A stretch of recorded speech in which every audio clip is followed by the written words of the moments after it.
Hello दोस्तों, कैसे हैं आप सब। आशा करते हैं आप लोग स्वस्थ मस्त तंदुरुस्त होंगे और अपनी तैयारी को सही दिशा में कर रहे होंगे।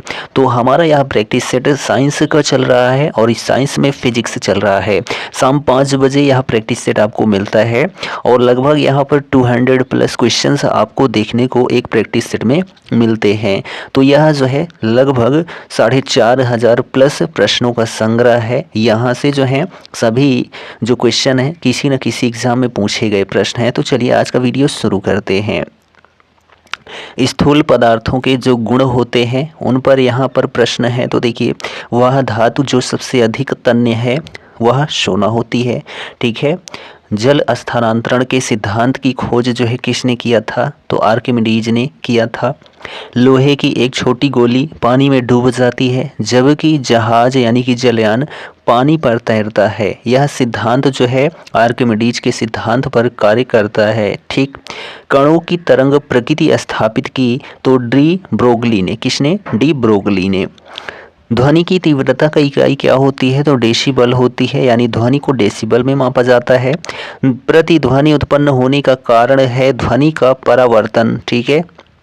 अगला प्रश्न है, जब किसी पदार्थ का तापक्रम बढ़ता है तब उसके अणुओं की माध्य गतिज ऊर्जा के मान पर प्रभाव पड़ता है। कैसा? तो बढ़ता है वह भी। ठीक।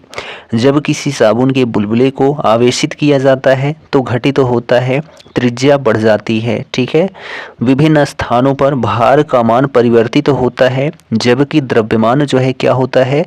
स्थिर रहता है। ठीक। अगला प्रश्न है, एक कमजोर यानी कि दुर्बल बल है जब तक कि अधिक द्रव्यमान प्रयुक्त ना हो तो उसको जो है गुरुत्वाकर्षण बल कहते हैं। अर्धचालक है तो अर्धचालक जो है वह सिलिकॉन होता है। साबुन के बुलबुले के अंदर का जो दाब है वायुमंडलीय दाब से अधिक होता है।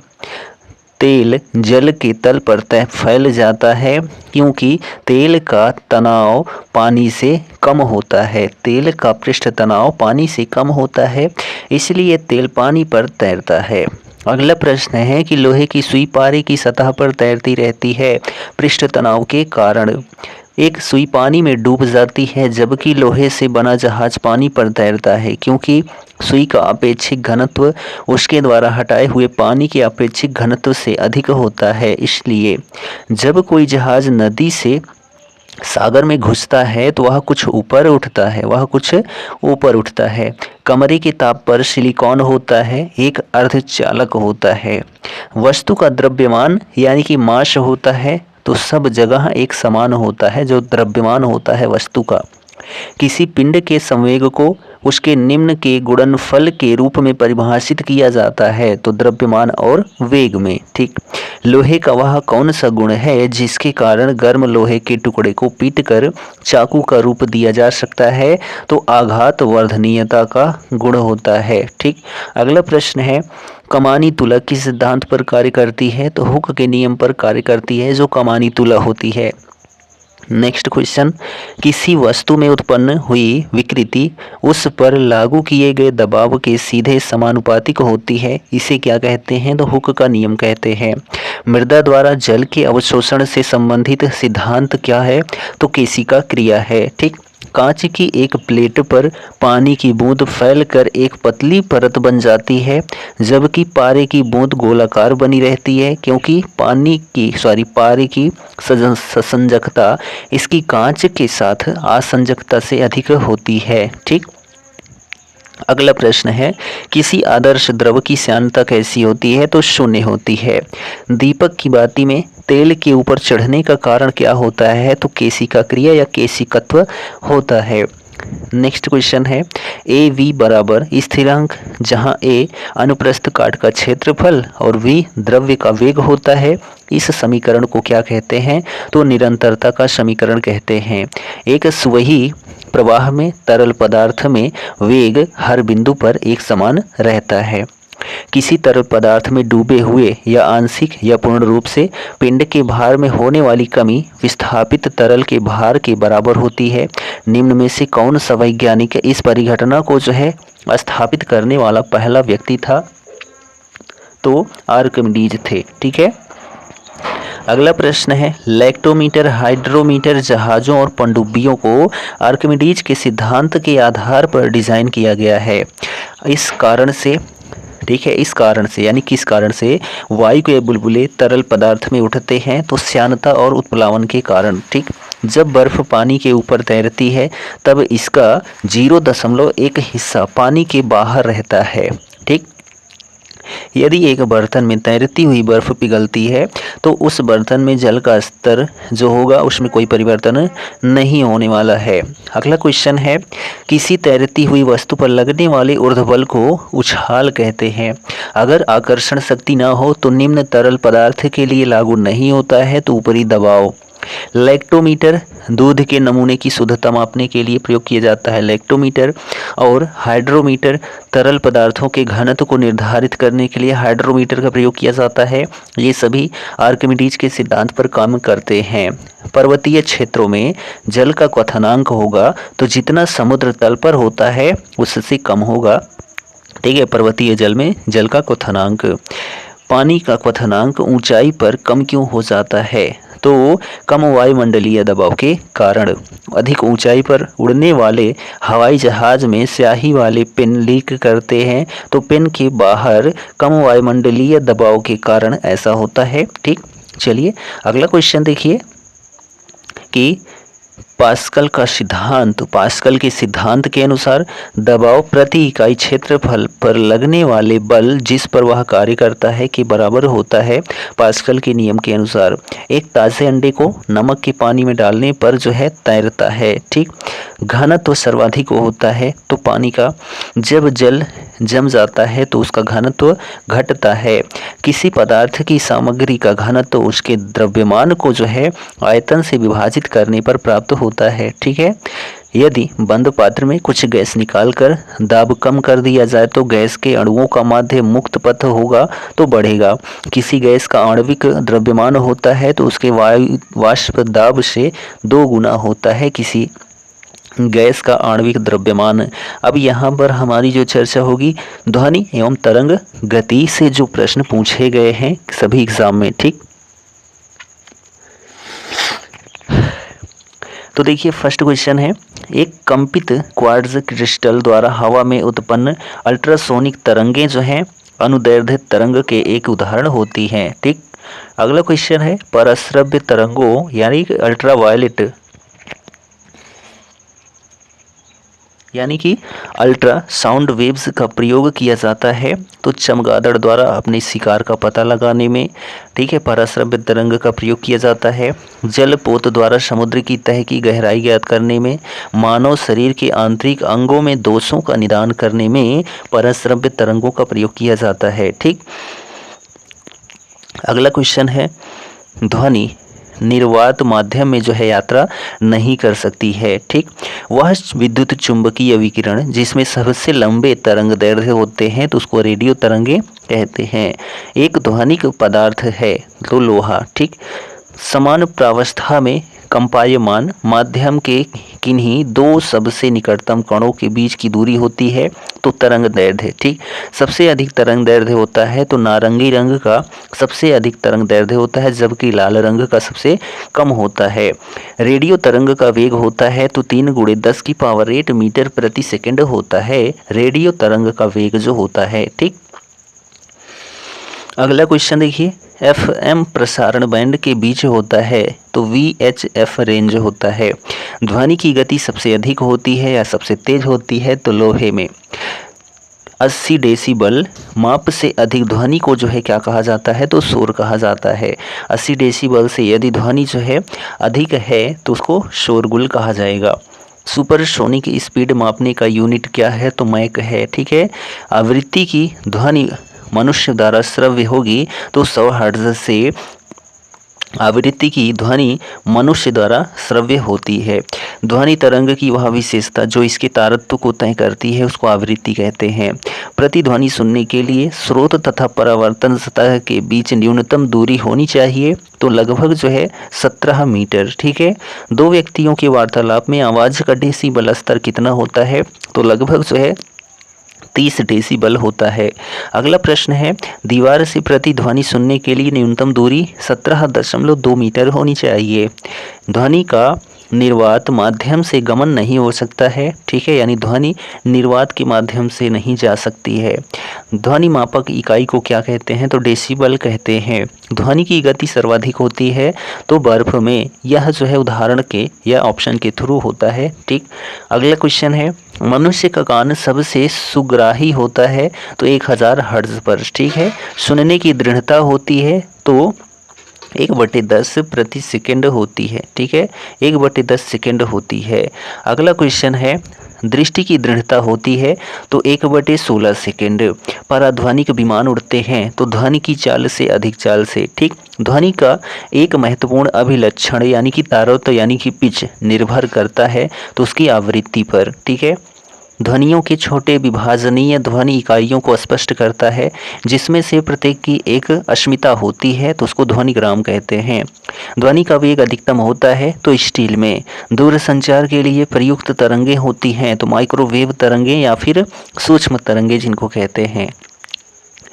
दूरदर्शन प्रसारणों में ध्वनि संकेतों को प्रेषित करने में प्रयुक्त तकनीक क्या कहलाती है, आवृत्ति मॉड्यूलन कहलाती है। क्या कहलाती है, आवृत्ति मॉड्यूलन, ठीक है। अगला क्वेश्चन है, किसी टीवी सेट को चलाने के लिए रिमोट नियंत्रण इकाई द्वारा प्रयोग किया जाता है, अवरक्त व फिर जो है रेडियो तरंगों का प्रयोग किया जाता है। अगला क्वेश्चन है, ध्वनि हानिकारक ध्वनि प्रदूषक कहलाती हैं तो 80 डेसिबल से यदि अधिक हैं तो, ठीक। थर्मस फ्लास्क में लंबे समय तक तरल गर्म या ठंडा रहता है क्योंकि ऊष्मा की कोई हानि अथवा प्राप्ति नहीं होती है तो संचालन, संवहन एवं विकिरण में, ठीक है। ठोस तथा गैस दोनों माध्यम में चल सकती है तो उसको जो है क्या कहते हैं, तो उसको ध्वनि तरंगें कहते हैं, जो ठोस और गैस दोनों माध्यम में चल सकती है, ठीक। ध्वनि तरंगें होती हैं। ध्वनि तरंगें नहीं चल सकती हैं तो निर्वात में, ठीक। पराश्रव्य वे ध्वनियाँ हैं जिनकी आवृत्ति होती है 20,000 हर्ट्ज से अधिक होती है, उनको पराश्रव्य तरंगें कहते हैं। सोनार में हम उपयोग करते हैं तो पराश्रव्य तरंगों का प्रयोग करते हैं सोनार में, ठीक है। नज़दीक आती रेलगाड़ी की सीटी की आवाज़ बढ़ती जाती है जबकि दूर जाने वाली रेलगाड़ी के लिए घटती जाती है। यह प्रपंच यानी कि फिनोमिनन उदाहरण है किसका, तो डॉपलर के प्रभाव का उदाहरण है, ठीक। ध्वनि का वेग अधिकतम होता है तो धातुओं में सबसे अधिक होता है। स्पष्ट रूप से प्रतिध्वनि सुनने के लिए परावर्तित सतह और सुनने वाले के मध्य कम से कम दूरी होनी चाहिए तो 16.5 मीटर होनी चाहिए। ध्वनि चलती है तो अनुदैर्ध्य तरंगों की तरह चलती है जो ध्वनि होती है, ठीक। चमगादड़ अंधेरी रात में उड़ सकते हैं और अपना शिकार भी कर सकते हैं, इसका कारण क्या है, तो वे पराध्वनिक तरंगे निकालते हैं और उन्हीं के द्वारा जो है वह निर्देशित होते हैं, ठीक है। अगला प्रश्न है, ये कीड़ों को नष्ट कर सकती हैं, ये कपड़ों से धूल हटाकर उन्हें साफ कर सकती है, इनका उपयोग बीमारियों के उपचार के लिए किया जा सकता है और ये स्वतः चालित दरवाज़ों को नियंत्रित कर सकती हैं। ये सभी गुण जो हैं पराश्रव्य तरंगों में होते हैं, ठीक। सीटी स्कैन करने में प्रयोग में लाई जाती हैं तो एक्स किरणें प्रयोग में लाई जाती हैं। किसी हॉल में ध्वनि स्रोत को बंद करने के बाद भी ध्वनि का कुछ देर तक सुनाई देना क्या कहलाता है, अनुरणन कहलाता है, ठीक है, यानी कि रिवर्बरेशन कहलाता है, ठीक। रेडियो तरंगों द्वारा वस्तुओं की उपस्थिति और स्थिति ज्ञात करने के लिए मुख्य रूप से प्रयोग किया जाता है तो रडार का। वह तरंग जो कीड़ों को नष्ट कर सकती हैं उनको पराश्रव्य तरंगें कहते हैं, ठीक है। वह तरंग जो कपड़ों से धूल हटाकर उन्हें साफ कर सकती हैं उनको भी पराश्रव्य तरंगे कहते हैं। वह तरंगे जो बीमारियों का उपचार भी कर सकती हैं और स्वचालित दरवाज़ों को नियंत्रित भी कर सकती हैं उनको भी पराश्रव्य तरंगे कहते हैं। तरंगों की लंबाई सर्वाधिक होती है, ठीक है, सर्वाधिक छोटी होती है तो गामा किरणों में, ठीक है। चलिए नेक्स्ट क्वेश्चन है कि लहरें एक स्थान से दूसरे स्थान को संचारित करती हैं तो ऊर्जा को, ठीक है। प्रेक्षागृह की दीवारें और छत रेशेदार सामग्री जैसे कांच रेशे से आच्छादित करी जाती हैं तो ध्वनि को अवशोषित और प्रतिध्वनि को बचाने हेतु, ठीक। एक अंतरिक्ष यात्री चंद्रमा की सतह पर अपने सहयात्री को सुन नहीं सकता है क्योंकि ध्वनि प्रचारित होने का कोई माध्यम नहीं होता है, ठीक। अगला प्रश्न है, द्रव्यमान एवं वेग के संयुक्त प्रभाव को एक भौतिक मात्रा द्वारा ध्यान में रखा जाता है जिसे कहते हैं तो संवेग कहते हैं। आवेग किसके तुल्य होता है तो संवेग में परिवर्तन के तुल्य होता है आवेग। संवेग के परिवर्तन की दर होती है तो बल होती है। आवृत्तियों के अवरोही क्रम विकिरणों का सही क्रम क्या है तो एक्स किरणें, फिर अवरक्त किरणें, फिर सूक्ष्म किरणें, ठीक है, और उसके बाद जो है रेडियो तरंगे, ठीक। अगला क्वेश्चन है, निम्न प्रकार का विकिरण लगभग 300 गीगाहर्ट्ज से 3000 गीगाहर्ट्ज की आवृत्ति वाले या समतुल्य लगभग 1 mm से 100 किलोमीटर तक की तरंग दैर्ध्य वाले विद्युत चुंबकीय स्पेक्ट्रम के एक भाग को निर्दिष्ट करता है तो रेडियो तरंगें, ठीक। विद्युत चुंबकीय तरंग नहीं है तो जो कैथोड रे है यह विद्युत चुंबकीय तरंग नहीं है। टीवी रिमोट कंट्रोल के सिद्धांत पर कार्य करता है तो इंफ्रारेड, ठीक है, इंफ्रारेड तरंगों के सिद्धांत पर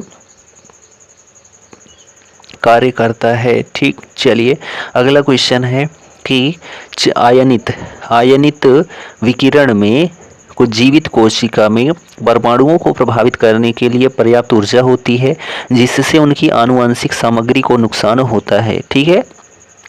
नेक्स्ट क्वेश्चन है, अवरक्त तरंगों की तरंग दैर्ध्य जो होती है रेडियो तरंगों से जो है छोटी होती है।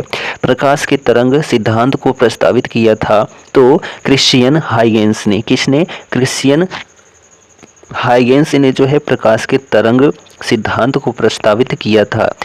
निम्न वैद्युत चुंबकीय तरंगों का संसूचन थर्मोपाइल का उपयोग किया जाता है तो अवरक्त किरणों में, ठीक है। निम्न में आवृत्ति के बढ़ते क्रम में अव्यवस्थित विद्युत चुंबकीय विकिरणों का सही क्रम क्या है तो दीर्घ रेडियो तरंगे, सूक्ष्म तरंगे और दृश्य तरंगे या दृश्य प्रकाश और एक्सरे, ठीक है। तो एक्सरे जो है यह क्या होएगा तो यह जो है सबसे बड़ा होएगा, ठीक। अगला प्रश्न है कि नाभिकों के रेडियो एक्टिव क्षय के दौरान निम्न वैद्युत चुंबकीय तरंगें उत्पन्न होती हैं तो गामा किरणें, ठीक। पृथ्वी की सतह अंतरिक्ष में अवरक्त विकिरण के रूप में ऊष्मा उत्सर्जित करती है। मैग्नेट्रॉन वाल्व का उपयोग जो है सूक्ष्म तरंगों के उत्पादन में किया जाता है।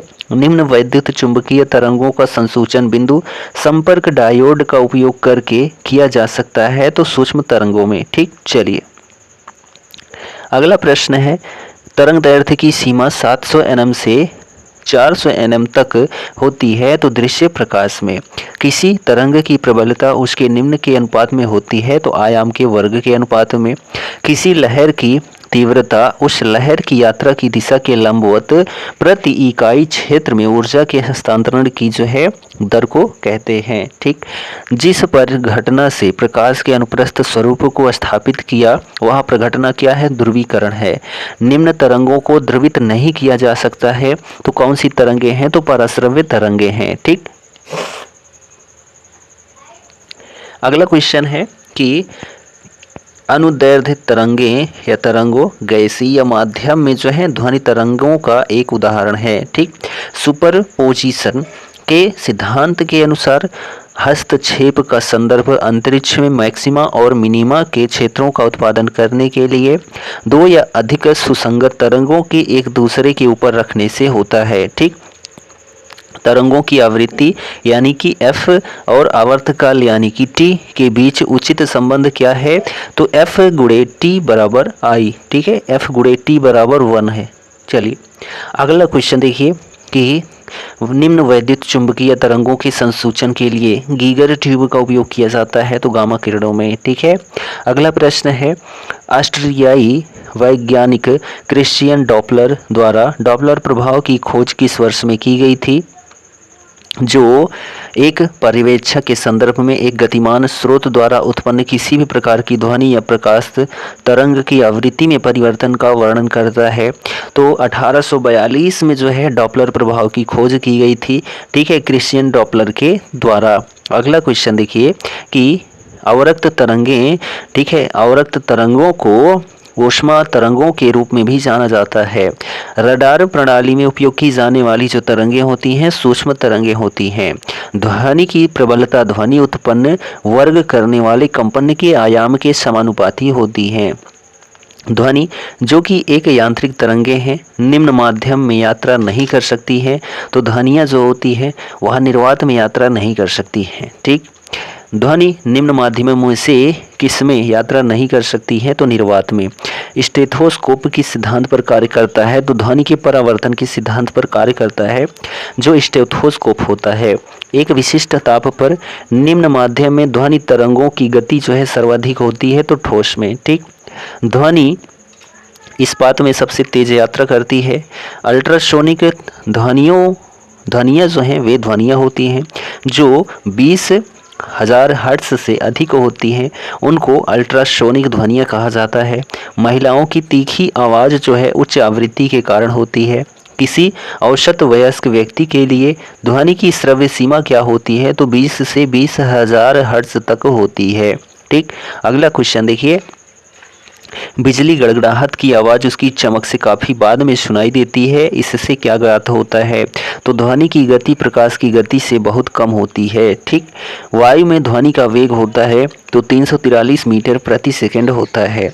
जब किसी वस्तु की गति ध्वनि की गति से अधिक हो जाती है तो कहा जाता है कि वह जो है पराध्वनिक यानी कि सुपरसोनिक की गति से यात्रा कर रही है। हर्ट्ज में ध्वनि की किस विशेषता को मापा जाता है? तो ध्वनि की आवृत्ति की विशेषता को मापा जाता है हर्ट्ज में, ठीक। किसी तार वाले वाद्य यंत्र से पैदा हुए संगीत की ध्वनि की गुणवत्ता किस पर निर्भर करती है? तो ध्वनि की तरंगों के रूप का, ठीक है, ध्वनि की तरंग का रूप निर्भर करता है, ठीक।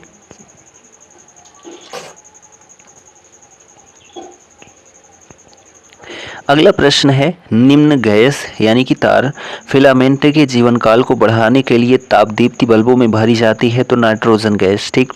स्पष्ट प्रतिध्वनि सुनने के लिए मूल ध्वनि तथा परावर्तित ध्वनि के मध्य समय का अंतराल कम से कम जो है कितना होना चाहिए? तो 0.1 सेकेंड होना चाहिए। अब यहाँ पर जो है एक क्वेश्चन है कूट भाषा में, ठीक है। तो देखिए आवासीय क्षेत्र जो होता है वहाँ पर 55 डेसिबल आवाज़ होनी चाहिए कम से कम, ठीक। कम से कम का मतलब अधिक से अधिक। अनुमति योग्य जो शोर स्तर होता है यानी कि आवासीय क्षेत्र में 55 डेसिबल आवाज़ मान्य होती है। शांत क्षेत्र में जो है 50 डेसिबल, औद्योगिक क्षेत्र में 70 डेसिबल, व्यापारिक क्षेत्र में 65 डेसिबल होती है, ठीक। चलिए अब यहाँ पर जो है ऊष्मा एवं ऊष्मा गतिकी पॉइंट है, यहाँ से जो प्रश्न पूछे जा चुके हैं उनमें देखिए वह तापमान जिस पर पानी का घनत्व अधिकतम होता है तो 4 डिग्री सेल्सियस पर, ठीक है। तारों का रंग निर्भर करता है तो उसके तापमान पर। वह ऊष्मांतरण विधि जिससे पृथ्वी को सूरज से ऊर्जा प्राप्त होती है तो उसको विकिरण विधि कहते हैं। अन्य परंपरागत तरीकों की तुलना में प्रेशर कुकर में खाना बनाने का काम तेजी से होता है क्योंकि कुकर के अंदर उच्च दबाव और अधिक क्वथनांक होता है, तेजी से खाना पकाने में सक्षम बनाता है।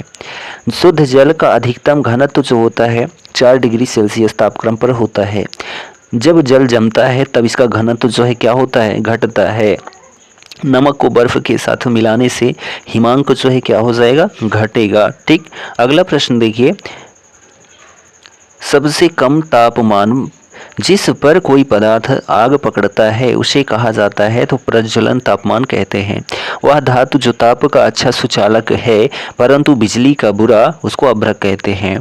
दो कांच के गिलास एक दूसरे से चिपक जाते हैं, उन्हें अलग किया जा सकता है तो बाहरी गिलास को गर्म पानी में डालकर, ठीक। बर्फ की गुप्त ऊष्मा जो है 80 CAL प्रति ग्राम होती है, GM होती है, ठीक है। अगला प्रश्न है, फ़ारेनहाइट स्केल में पानी का क्वथनांक जो है 212 डिग्री फ़ारेनहाइट होता है। स्वस्थ मनुष्य का तापक्रम होता है तो 37 डिग्री सेंटीग्रेड होता है। जिस तापमान पर वायु में जल वाष्प संघनित होना शुरू कर देगा उसे क्या कहा जाता है? तो ओशांक कहा जाता है। यह वह प्रक्रिया जिसके द्वारा वायु में जल वाष्प जल की बूंदों में परिवर्तित होती हैं उसको क्या कहते हैं? तो संघनन कहते हैं। ठीक है। वाष्पीकरण के फलस्वरूप होता है तो शीतलन होता है। वायुमंडल के ऊर्ध्वपातन की या ऊर्ध्वतापन की प्रक्रिया को जो है संवहन कहा जाता है। ठीक। चलिए अगला प्रश्न देखिए, ठोस पदार्थों में ऊष्मांतरण यानी ऊष्मा हस्तांतरण की प्रक्रिया को जाना जाता है चालन के रूप में। ठीक है। नैदानिक थर्मामीटर द्वारा मापा जाने वाला मानव शरीर का औसत तापमान क्या होता है? तो 37 डिग्री सेंटीग्रेड होता है।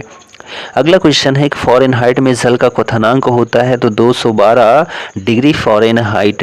वाष्पीकरण की दर के घटने पर बढ़ती है तो आर्द्रता बढ़ती है।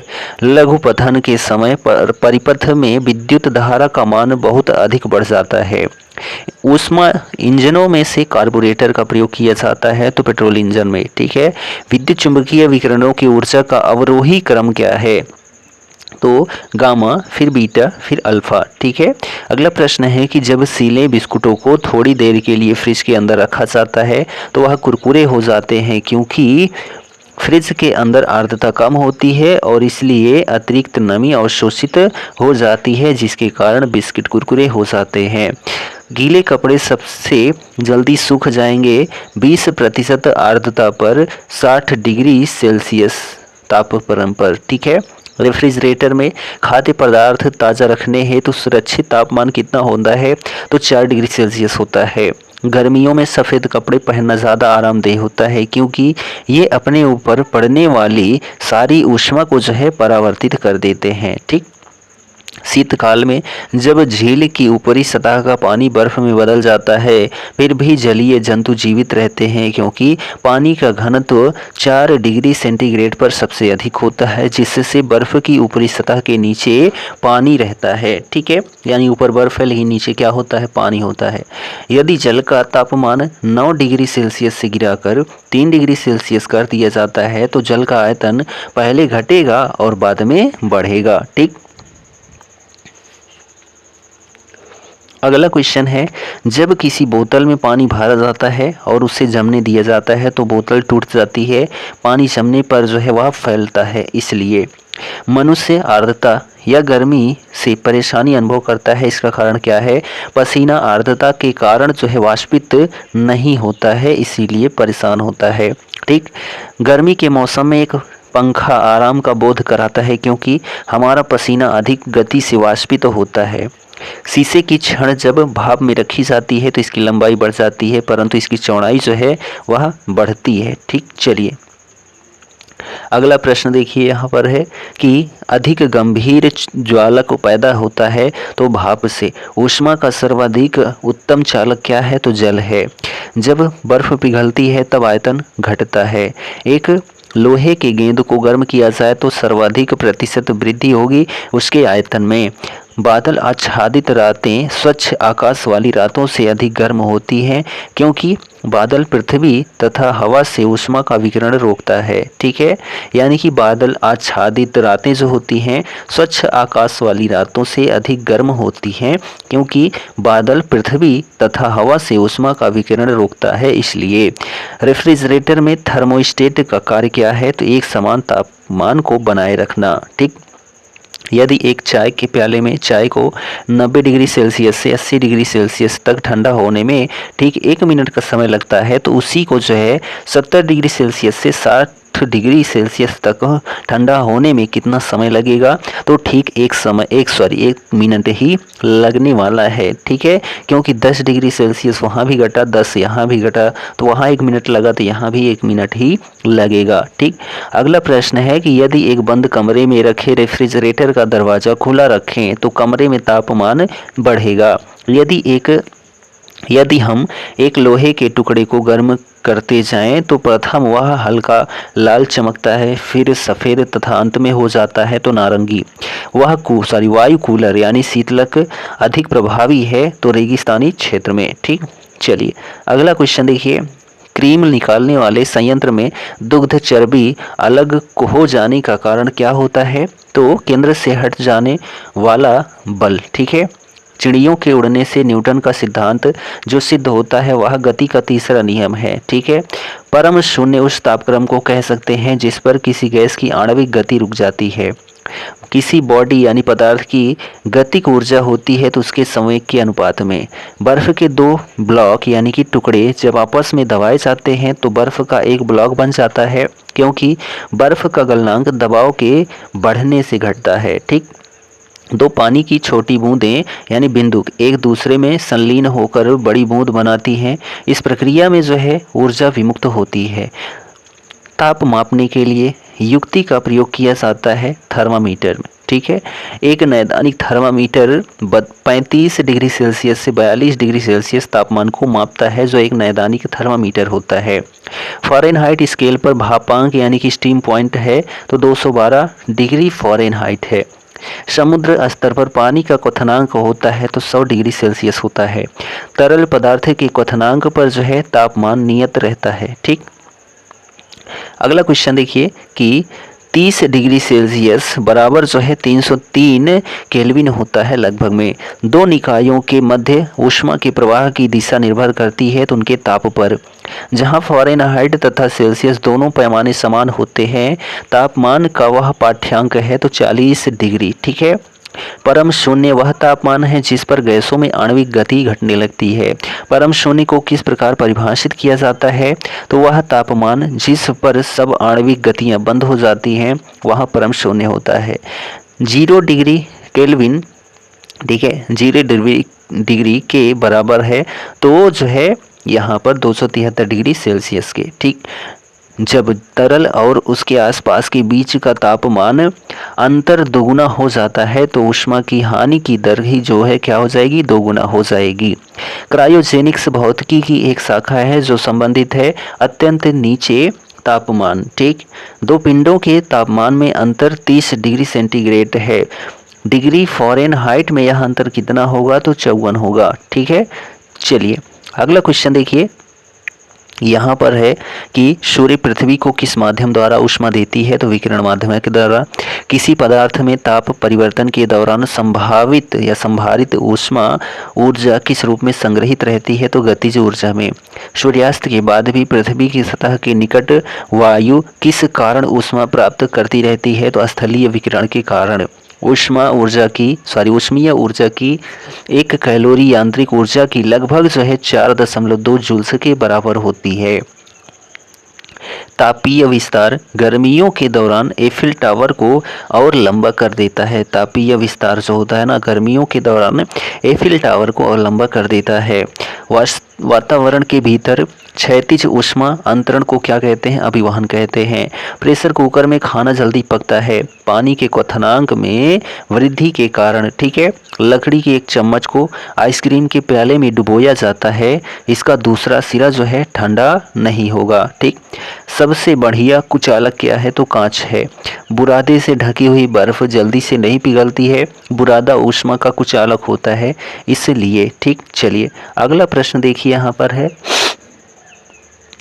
1931 में ऊष्मागतिकी का 0वां नियम जो है शब्द दिया था, जो यह प्रतिपादन करता है कि जब दो निकाय किसी तीसरे निकाय के साथ साम्य में होते हैं तो वो आपस में जो है साम्य में होते हैं।